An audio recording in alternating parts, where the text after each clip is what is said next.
Hello, সৌরভের বউ সেতু বৌদি, জানো তো আমি না ঢাকা থেকে 10,000 টাকার শাড়ি অর্ডার করছি। 10,000 টাকা। হ্যালো পূজা দিদি, জানেন তো আমি না অনলাইনে ঢাকা থেকে 10,000 টাকার শাড়ি অর্ডার করছি। বানানি, জানিস তো দোষ, আমি না ঢাকা থেকে 10,000 টাকার শাড়ি অনলাইনে অর্ডার করছি। আসলে কি বলতো, এসব যশোর খুলনা এসব জায়গা থেকে না আসলে আমার কিনে ভাবে পোষায় না। তাছাড়া তুই তো জানিসই আমি সবসময় ব্র্যান্ডের জিনিসপত্র ইউজ করি।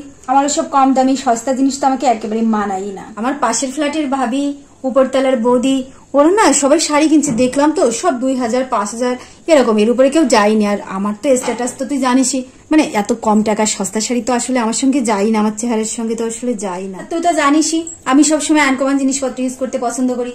আর 2-5,000 টাকার শাড়ি তো সবাই পরে, তুইও পরিস, ওই পিয়ানাগো পরে। তাই আমি না একটু 10,000 টাকার শাড়ি অর্ডার করছি। 10,000 টাকার শাড়ি, বুঝতে পারছিস? আচ্ছা দোস্ত, তুই না একটু ফোনটা রাখ তো, আমার না একটা কল আসছে। হ্যাঁ রাখ।